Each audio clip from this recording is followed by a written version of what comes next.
Ayurvedic doctor Shravan Kumar, उम्र 72 साल, काम मरीजों को देखना, उन्हें बीमारी से राहत दिलाना। पत्नी साथ में हाथ बटाती है और दोनों पति पत्नी एक साथ रहते हैं, इनके साथ कोई भी नहीं रहते। एक बेटा है, वो बाहर पढ़ाई कर रहा है, वो भी एक आयुर्वेदिक डॉक्टर बनना चाहता है। लेकिन एक दिन इन दोनों पति पत्नी को किसी ने बड़ी ही बेरहमी से इन्हीं के घर में मौत के घाट उतार दिया। आखिर एक डॉक्टर की ऐसी क्या दुश्मनी रही होगी किसी से जो उन्हें इतनी बुरी मौत दी गई। दोस्तों, कभी कभी हमारी कुछ छोटी छोटी बातें सामने वाले को इतनी बुरी लग जाती हैं कि वो हमारी जान तक लेने पर उतारू हो जाते हैं और बिल्कुल भी कतराते नहीं हैं। कुछ ऐसा ही देखने को मिला इस घटना में। नमस्कार दोस्तों, स्वागत करती हूँ आप सभी का। हमारा यूट्यूब चैनल है, इसी नाम से हमारा फेसबुक पेज है, आप उसे भी फॉलो कर सकते हैं, वैष्णवी चौधरी के नाम से। आज की जो घटना, आज हम इसको स्टोरी नहीं कहेंगे क्योंकि ये अभी की घटना है और ये घटित हुई है चेन्नई में। चेन्नई के पौष इलाके की घटना होती है, जहां पर श्रवण कुमार होते हैं, प्रेरणा इनकी पत्नी होती है। ये दोनों पति पत्नी यहाँ पर एक आयुर्वेदिक क्लिनिक चला रहे हैं और यहाँ पर ये सभी का इलाज करते हैं। दोस्तों, ये दोनों पति पत्नी शिद्दत से इलाज करते हैं और कुछ पैसे भी कमाते हैं, जिनसे अपने बेटे का पालन पोषण कर रहे हैं। उन्हें भी आयुर्वेदिक डॉक्टर बनाने की इनकी इच्छा है। अब एक दिन एक मरीज इनके घर के अंदर आता है, तो वो मरीज देखता है कि इनको किसी ने बड़ी ही बेरहमी से, जो श्रवण कुमार थे जिनकी 72 साल उम्र थी, उन्हें बाहर बरामदे में मार दिया है। और जब अंदर जाते हैं तो अंदर के कमरे में इनकी पत्नी को भी जान से मार दिया जाता है।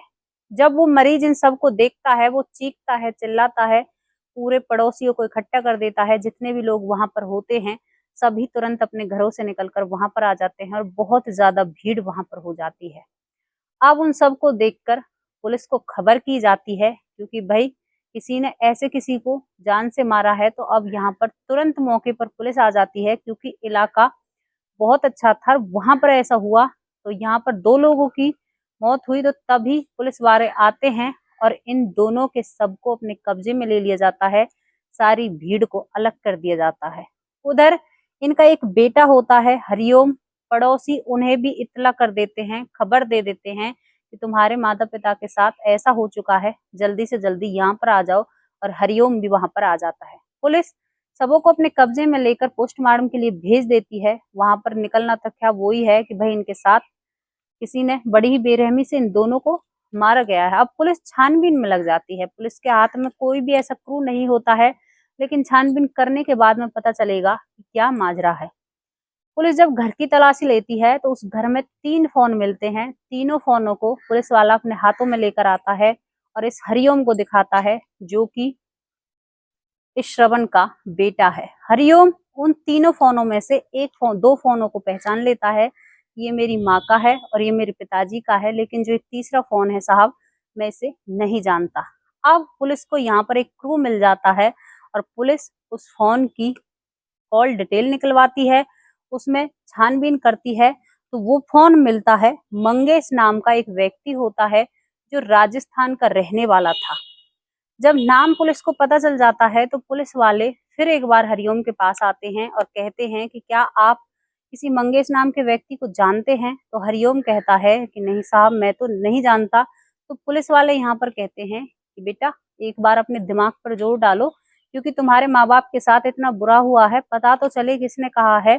तो हरिओम फिर दोबारा से सोचने की कोशिश करता है, बताता है कि हाँ साहब, मुझे याद आ गया, एक बार माँ ने जिक्र किया था इस व्यक्ति का, जो मंगेश नाम का है, कि ये बीते 5 साल से हमारे पास इलाज करा रहा था मार बाबूजी के पास। तो माँ कहती है कि इस मंगेश की बेटा कुछ दिमागी हालत ठीक नहीं है, हमें ये गाली गलौज करता है। मतलब माँ ने कुछ ऐसा बताया था, लेकिन ऐसा नहीं बताया कि ये ही उनकी जान ले ले। अब पुलिस को यहाँ पर 2-2 सुराग मिलते हैं। अब पुलिस इस मंगेश को ढूंढने में लग जाती है और बहुत जल्द पुलिस मंगेश को पकड़ लेती है। मंगेश को जब पकड़ा जाता है तो उसके बॉडी के हाव भाव से ही पता चल जाता है कि हो ना हो इसने ही कुछ ना कुछ किया है। लेकिन अब पुलिस उससे पूछताछ करती है।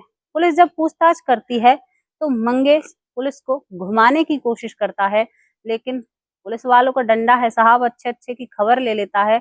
अब पुलिस जब अच्छे तरीके से पूछताछ करती है तो ये पुलिस के सामने एक सच्चाई रखता है। कहता है कि साहब, मैं श्रवण जी का पेशेंट था, बीते 5 साल से मेरा इन पर इलाज चल रहा है, लेकिन दो साल तो मेरे पास पैसे थे, 2 या 3 साल, उसके बाद मेरे पैसे खत्म हो जाते हैं, क्योंकि ये राजस्थान का रहने वाला था, चेन्नई में ये काम करता है और अब इसके पास पैसे खत्म हो जाते हैं। पैसे खत्म होने के बाद जो श्रवण कुमार जी थे, वो बार बार मेरी इंसल्ट किया करते कि तुम्हारे पास पैसे नहीं है तो तू हमारे पास दिखाने के लिए क्यों आता है, दवाइयाँ क्या कोई फ्री की आती हैं। तो साहब, ये बातें मुझे बुरी लगती हैं, लेकिन वो लोग ये बातें मुझे कभी कभार अकेले में कहते थे, लेकिन अब बीते 1 साल से वो सभी के सामने मुझे जलील किया करते और मेरी मजबूरी थी इन लोगों से दवाई लेनी, क्योंकि मेरा बिना दवाई इनके मैं ठीक नहीं हो पाता। अब साहब, तारीख आती है 28 अप्रैल 2024 को। इससे 4 या 5 दिन पहले भी मेरी श्रवण कुमार जी ने बहुत ज्यादा बेइज्जती करी सभी मरीजों के आगे। तो मुझे बहुत गुस्सा आया, क्योंकि पहले से ही गुस्सा आ रहा था, तो मैं अब इनके मर्डर की प्लानिंग कर लेता हूँ। मैंने प्लानिंग की और पहले से ही हथियार अपने जेब में धरकर और मैं शाम के टाइम इन दोनों के घर जाता हूँ, करीबन 8 या 8:30 बजे। और वहां पर मुझे ये जो श्रवण कुमार जी हैं, ये इसी बरामदे में बैठे हुए मिलते हैं और कुछ कर रहे थे या अपनी दवाइयां देख रहे थे। तभी मैं इन पर तेजधार हथियार से वार कर देता हूँ। इन पर वार करने के बाद ये थोड़ा सा चीखते हैं, तभी इनकी पत्नी आ जाती है। पत्नी जो अंदर से निकल नहीं पाती है, मैं भागकर उन पर भी वार कर देता हूँ और इन दोनों को मौत के घाट उतार देता हूँ। पुलिस हैरान हो जाती है कि अगर तुम्हें इतनी ही बेइज्जती महसूस हो रही थी तो ये डॉक्टर का रास्ता छोड़ देते। पुलिस यहाँ पर इससे ये कहते हैं, मंगेश से, तो मंगेश कहता है कि नहीं साहब, इनकी दवाइयां बिना मेरा कहीं आराम ही नहीं होता था, इनकी दवाइयों से ही मुझे अच्छा महसूस होता था और अच्छा फील होता है। तो यहाँ पर पुलिस कहती है कि अब दोनों को ही मार दिया तूने, तो अब तुम्हें कैसे आराम लगेगा। तो वो कहता है, चाहे अब मरूं या गिरूं, अब कोई परवाह नहीं है। तो यहाँ पर थोड़ी सी उस मंगेश के दिमागी हालत भी पुलिस को ठीक नहीं लगती है। डॉक्टरों द्वारा उसका चेकअप कराया जाता है, क्योंकि उसके दिमाग की हालत हिली हुई थी, वो समझ नहीं पा रहा था कि वो कह क्या रहा है और कर क्या रहा है।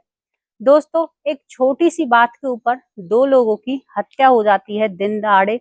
और यहाँ पर एक बात बनती है कि अगर किसी से हम उसके सही में ही बात भी बोले ना, तो वो बात भी शायद उसे बुरी लग सकती है और वो आपके साथ गलत कर सकता है। अब कैसे इस समाज में रहा जाए, किसी से क्या कहा जाए क्या नहीं कहा जाए, ये समझ में नहीं आता, क्योंकि अब तो भाई बात बात पर लोग एक दूसरे की जान पर उतारू हो जाते हैं, एक दूसरे को मारने की कोशिश करते हैं। दोस्तों, ये स्टोरी बिल्कुल ताजा है। अभी 28 अप्रैल 2024 को इन दोनों में पति पत्नी को इन्हीं के घर में भगवान को प्यारा कर दिया गया था, एक पागल पेशेंट के चलते। यहाँ पर इनका बेटा अकेला हो जाता है, जो आयुर्वेद की वो भी पढ़ाई कर रहा था। तो क्या कहोगे इस स्टोरी के बारे में, क्या कहोगे इस घटना के बारे में, और क्या आप किसी बाहर वाले से कुछ कहने में सही मानते हैं या गलत मानते हैं, क्योंकि अब किसी से कुछ नहीं कह सकते। इन कहानियों को, इन घटनाओं को लाने का केवल एक ही उद्देश्य होता है, आपको परेशान या हैरान करना। बिल्कुल भी हमारा कोई उद्देश्य नहीं होता, केवल केवल आप लोगों को जागरूक करना हमारा एक मकसद होता है। शायद उसमें हम कहीं ना कहीं कामयाब हो जाएं। तो जैसे भी आपको ये घटना लगी, आप क्या कहना चाहते हो मंगेश के बारे में, क्या कहना चाहते हो उन पति पत्नी के बारे में, जो भी आपकी राय है अपनी राय कमेंट बॉक्स में जरूर रखना। कल फिर हाजिर होंगे एक और ऐसी ही सच्ची स्टोरी के साथ। तब तक के लिए नमस्कार, जय हिंद, जय भारत।